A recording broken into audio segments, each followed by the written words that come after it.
Hey, what's up everybody? Justin with Roofer Synergy here.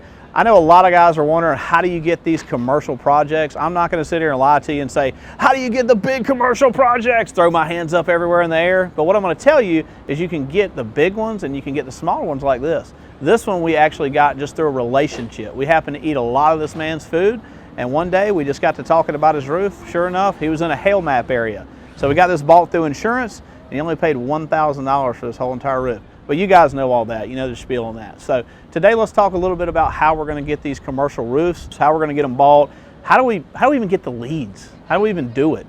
There's a lot of talk of that. In fact, I was actually posting something on Facebook the other day, and right there on my GPS, there were all my leads. This roof's no different. So let's just sort of dive in on how we're going to get this roof, how we got this one, and how you get it bought through insurance.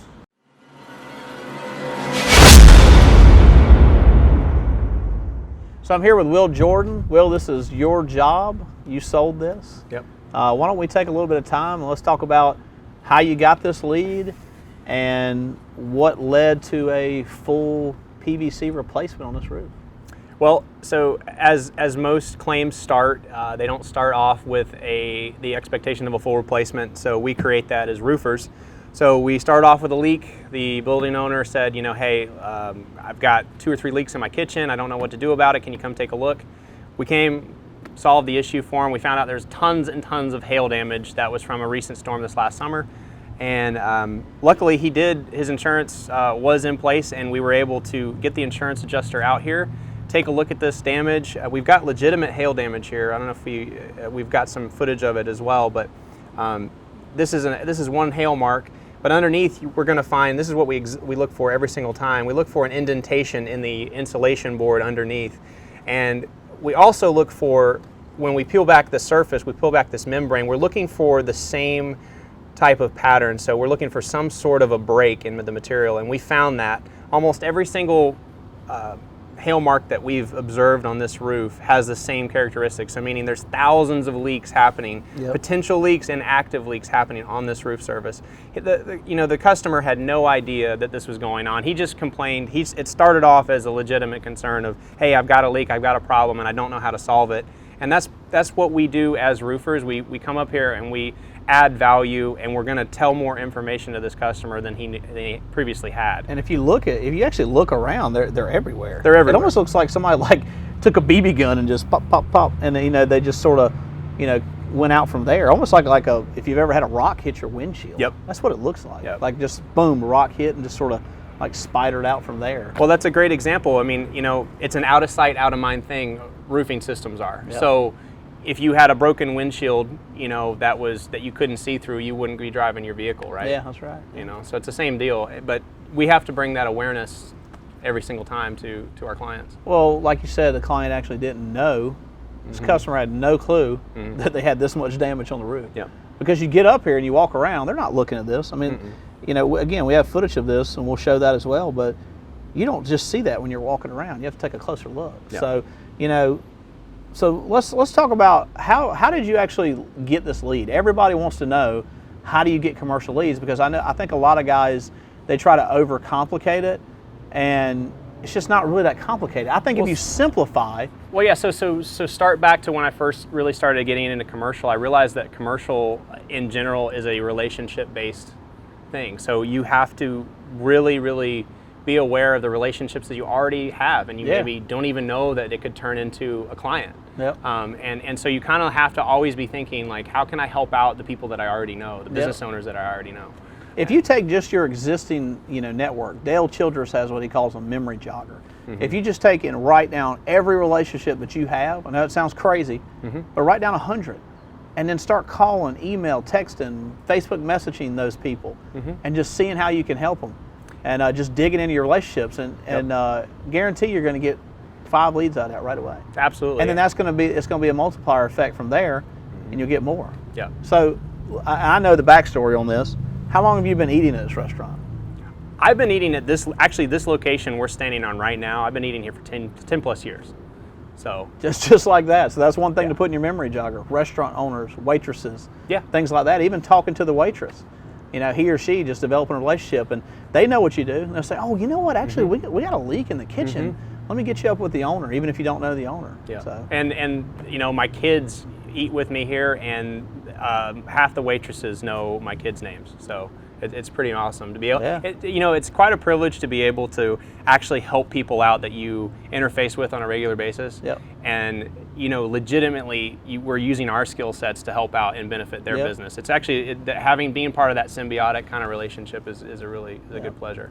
So we got the relationship, the knowledge of knowing how to get this roof bought through insurance, and even the knowledge of just a retail roof. It doesn't have to always be insurance. We always like to go that route, but guys, if we get up here and there's not damage like this, you know, they may still need a roof. You know, this roof is starting to get a little older.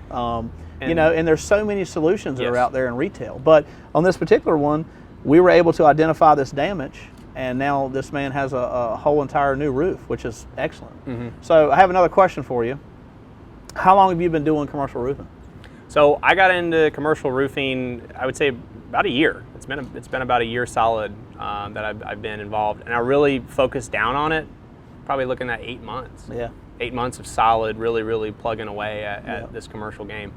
And I have to say, there's more work out there than you think. It's not as big of a risk as people might think it is. You know, there's a lot. Commercial I found to be one of those underserved group of people, genre of roofing, if you will. I couldn't agree more. So, and especially when it comes to insurance work, you know, because here's what's going to happen. If this man needs a new roof on his restaurant, and you got 3 or 4 other roofers bidding on it, hey, that's good. He went out and got those bids, and you're third in line, fourth in line on a bid because this guy's shopping a little bit. Here you come, and you know the insurance game. You see this damage.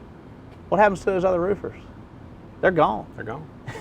You get your contingency signed. The other roofers, they're out of it. They're gone because you know you've basically, you know, promised this man, hey, look, there's an 85% chance we're going to be able to get this thing bought. Yep. You know, and you explain to them, you know, the whole entire insurance process. Yep. So let's talk about that. You know, you had mentioned earlier setting the expectations and the tone for the customer right from the start. Yep. And I think that's really important. It's oftentimes, so the transfer that I had was coming from retail to commercial, not retail, but residential, and dealing with homeowners and dealing with commercial clients are two totally different perspectives. The business owner doesn't necessarily have the attachment to the building that maybe a homeowner will, but they do care about quality, they do care about value, and they care about what kind of solution can you bring to me that's going to not only save me money, but add value to the business. Yep. And the best part about it is it's not about the money, it is about the value. That's right, yeah. And this guy doesn't want his roof leaking. I mean, God forbid a torrential rain pour, happens and they have customers in there. Yeah, and exactly. And this guy owns, I think, 8 to 10 locations. I don't even know how many locations he owns. Right. So he's got so much to manage, and this is common for most business owners that I've found, is that they don't have a lot of time. So that if you can come off and you have all your ducks in a row and you can explain the process to them accurately, they're going to trust you. They're going to entrust you with that process. They're going to trust you that you're going to guide them through this, and that everything that you say is going to help them and benefit them. Yep. And I think if you can get that trust early on, and you can feel out your client, you can make sure that not only do you understand, but you can translate that you understand the process and make them comfortable with that. Then when things happen and the insurance company maybe kicks it in a way that you don't really like it, or, maybe puts the client in a position that they are uncomfortable with, they come to you. Yeah, that's instead right. of they come to you for the instead information. of the insurance company. Instead of the insurance company, which and is that's important. Key. Yeah, that's a good point. And I think a lot of folks don't focus on that enough. No. Is setting those expectations and setting that tone up front from the start. Because I think that a lot of roofers are in fear that if they do that, that they're going to scare the client or something. Yeah. So if you guys need help with setting that tone, those expectations, and you guys need any scripts or anything like that we use just to sort of bullet point how this process is going to work, get with us, because we'll be posting that as well. So. And also too, something I like to touch on with commercial that I've noticed is be very, very, very upfront with what you're going to do. Yeah. And then tell them how you're going to do it. And then do it. And then when you do it, let them know that you've done it. Yeah. There is no such thing as over communicating when it comes to a business owner, because the business owner is going to forget tomorrow what you told them. Yeah. But if you keep reiterating and you're not afraid to pick up the phone and you're not afraid to send that email and you're not afraid to reach out, you will establish a rhythm with that customer. You will establish the fact that you know what you're talking about. You're prepared. You've got their back. Everything's in order, and they don't have anything to worry about. And when the time comes to actually execute on it, and the insurance claim is done, and you've settled it, and you're in the construction process, there's almost no worries at that point, because you've already built up 2 or 3 months worth of time where you're in pretty much constant communication with this business owner. So it's huge. Yeah, I agree. Communication, guys. Communication is key. Over communicate. There's no such thing as over communication. You're never going to get a business owner saying, "Man, could you not send me another email about the roof?" They're just not. They want to know what's going on, and you set that tone up front, so now they know. They know you're going to be in constant contact. Yep. Now, guys, something else we'll talk about a little bit later is actually in our CRM. We have some great things going on there where as we drag them through stages, there's some automation that gets fired off. This is not in relation to our job progress residential CRM. It's in relation to our commercial CRM, which is Salesforce, which is an extremely powerful tool. And we got welcome emails being sent out. We got intro emails being sent out. The project's done, leave us a review. How did we do? There's a lot of things in our CRM that we're using that's making a huge difference for us as well, and we can talk about that too. Yep. And documenting that communication is very important, which we do as well. So, and we'll talk about that in another segment. But, dude, congratulations, man. Thank you. It's cool to see that you close this roof. Yeah. It's another one this year already in the books, and it's a good feeling to get the momentum. I think right now where I see commercial with our business going is we've reached that point. People are aware of who we are. People are aware of that we can present more options than maybe some other companies in the area, and we're really about educating our client. And I think that's what's allowing us to grow at such a rapid rate. It's not being afraid to have those conversations and to let people know information that they need to know. Absolutely, over communicate, honesty, integrity. There's a lot that goes into communicating with a client, and if you do that right from the start, the whole project's going to go smooth. Even if it's something goes wrong, it's better to communicate about it. So, but anyhow, guys, thanks for tuning in. I appreciate it. Will, congratulations. I remember when we first started doing roofing together, and we were doing residential and dealing with a bunch of clients that are just different. Yep. We won't make any other comments than that. We'll say different. A little different residential. So, just cool to see you make a transition, man. Yeah. And I love watching you grow, and I really mean that. Thank you. I appreciate it. All right, guys, Roofer Synergy. Let's do good things together. Let's do it. See ya.